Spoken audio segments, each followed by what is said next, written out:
Salut à vous tous, on se retrouve aujourd'hui pour deux choses. Premièrement, le système APS, je dirais, de remontée d'informations a évolué sur la version web. Donc on a une version avec beaucoup plus d'éléments, un petit peu plus sympathique en termes de données. Donc voilà, on y est dessus, hein, là, je vous laisse regarder. Entre-temps, vous savez que donc, j'avais changé mes panneaux vers des SunPower, compte tenu des problématiques que j'avais rencontrées avec les micro-onduleurs DS3 et les JA Solar. Donc on va faire une analyse de la situation, mais il y a quelque chose qui me chagrine fortement, donc je vais vous en parler.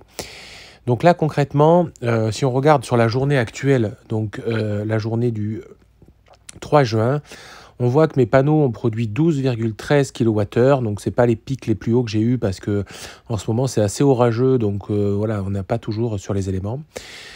La consommation, à la limite, moi je la regarde pas parce que c'est pas très cohérent. Comme j'ai des voitures électriques, ben, quand je les mets à charger la nuit en heure creuse, ben, forcément ça crée une énorme consommation, mais ça c'est pas la question.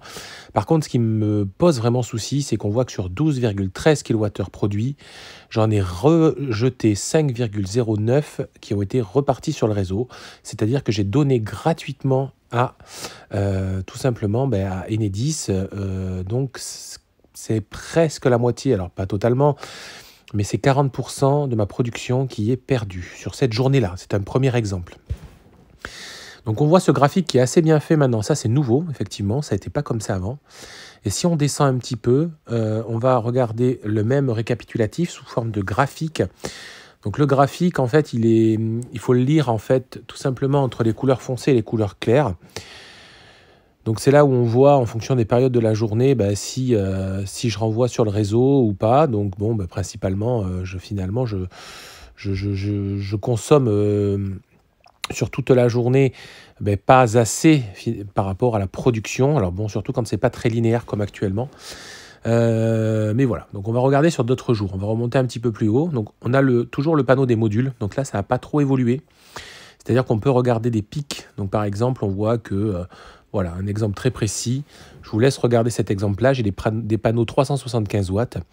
Et c'est ce que je vous disais déjà précédemment. Ils sont capables de produire le maximum, voire plus que ce qu'ils sont annoncés. Donc ça, c'est vraiment extraordinaire, hein, ces panneaux SunPower. Ils sont effectivement plus chers, mais alors, qu'est-ce qu'ils sont efficaces. Alors, j'ai pas trop d'autres signes de comparatif pour le moment, effectivement. Même si, mis à part mon panneau Sonology, mais là, pour le coup, les micro-onduleurs, eux, sont adaptés à pouvoir recevoir bien plus que 375 watts. Donc, c'est pas eux qui vont brider je dirais la partie production. Mais on voit que les panneaux sont capables de produire la totalité, je dirais, de la puissance crête annoncée initialement. Donc, franchement, j'en suis très, très satisfait. Merci, mon kit solaire, pour ça. Le conseil a été très bon. Si on continue à regarder le reste... sur d'autres journées. Alors là, forcément, c'est un cumul annuel. Alors on va pas forcément regarder ça parce que ça fait pas non plus un an entier que j'ai les éléments, donc c'est pas le graphique qui me parle le plus. Par contre, si on va dans l'énergie d'analyse, voilà. Donc l'analyse de l'énergie, vous apercevez ici que là, on va prendre une autre journée. Par exemple, on va prendre le journée du 1er. Là, c'est pareil, j'ai chargé ma voiture ce jour-là. On voit que j'ai produit 13 kWh. Et que j'en ai donc exporté, donc j'en ai renvoyé sur le réseau 7,1. C'est énorme, c'est plus de la moitié. Alors je vous avoue que ça me fait un peu mal à l'estomac parce que pour le moment j'ai qu'une ligne de panneau, j'envisage d'en mettre au moins un minima une deuxième et dans l'idéal une troisième, donc j'aimerais à terme avoir 18 panneaux. Mais quand je vois que déjà qu'avec 6 panneaux, alors plus effectivement, j'ai les panneaux Sonology qui sont derrière quand même, il faut le dire. Mais déjà, je renvoie vachement sur le réseau. C'est assez frustrant parce que pour le coup, quand on réfléchit, on se dit merde. En fait, on produit, mais bon, nous, quand on consomme, c'est pas le bon moment. Alors, il y a deux grandes théories. Il y a la théorie de dire j'achète des packs batteries et puis finalement, ça va me charger mes packs batteries et puis je vais reconsommer le soir, au moins le soir, la partie de l'énergie que j'ai pas que j'ai pas pour pas la perdre.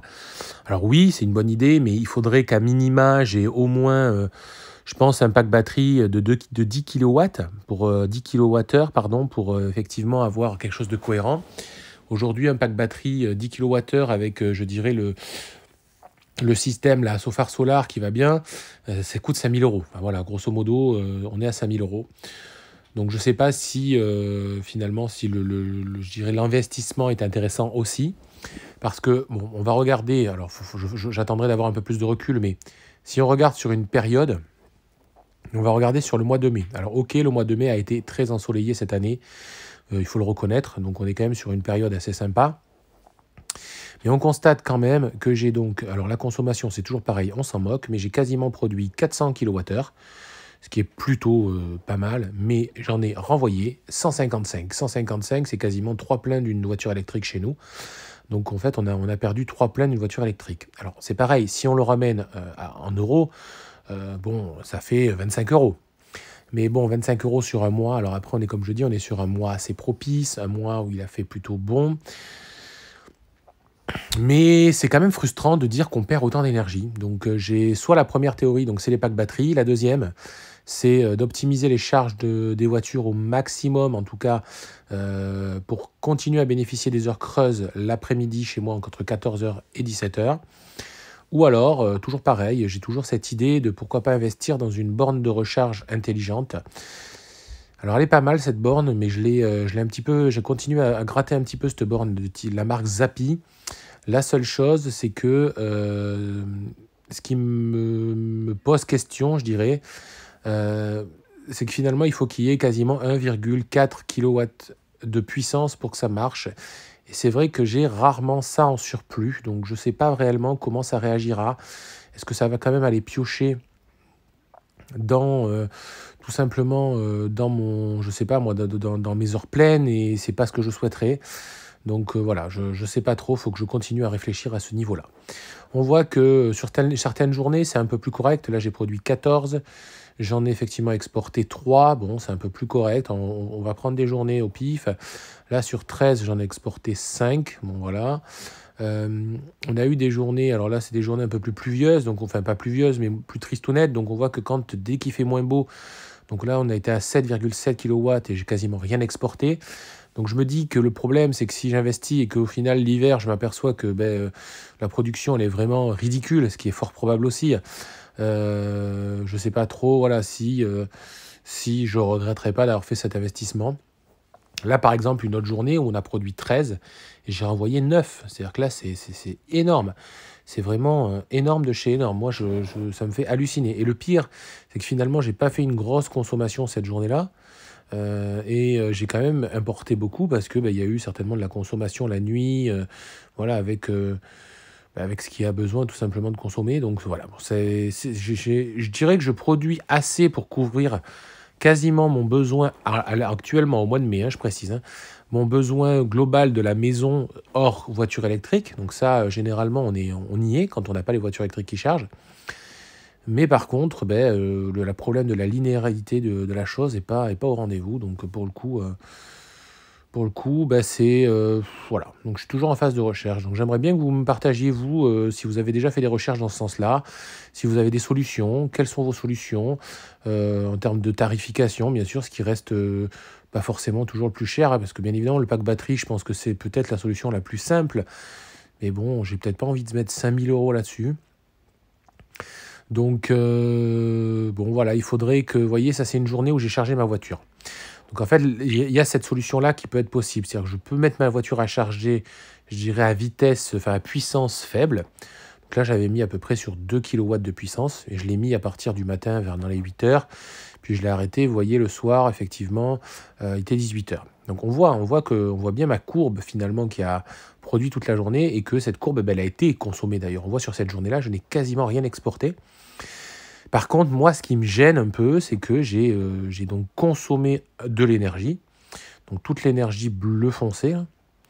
Et cette énergie bleu foncé, finalement, c'est dans la plupart du temps de la tarification heure pleine. Donc un peu plus cher, forcément, que les heures creuses. Donc c'est vrai que je suis assez obtus avec tout ça. J'aime bien, moi, optimiser au maximum.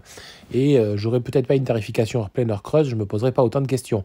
Je brancherais tous les jours ma voiture à faible puissance et ça me permettrait de moins perdre d'énergie. Donc je me dis que c'est peut-être ça la solution, je dirais, la plus facile, la moins coûteuse dans un premier temps finalement, parce que ça ne me coûte rien, c'est juste une programmation ou alors... juste avoir besoin de brancher la voiture. Et peut-être que je vais faire comme ça sur la période, on va dire, estivale, été, où il fait meilleur. Et puis peut-être que finalement, j'aurai pas du tout assez de production cet hiver et la question ne se posera plus. Bon, je vous ai fait le tour. J'espère que toutes ces données et ces tableaux vous auront intéressé, surtout sur le rendu des panneaux. Je suis toujours dans l'attente de ma deuxième ligne. Il semblerait que peut-être sur fin juin ou courant juillet, donc j'installe ma deuxième ligne de panneaux. Donc je vais réinstaller mes GIA Solar que j'avais initialement. Et a priori avec des DS3L, des nouveaux DS3L qui sont a priori arrivés chez mon kit solaire, qui sont en train d'être testés pour remplacer justement tous ceux qui sont défectueux. Donc voilà, petite info complémentaire. Si ça vous a plu, mettez un pouce bleu, partagez la vidéo autour de vous. N'hésitez pas donc à me mettre des commentaires avec les différentes solutions que vous pouvez avoir. Et j'espère que voilà, avoir vos bonnes idées. Je vous dis à très très bientôt. Bye bye.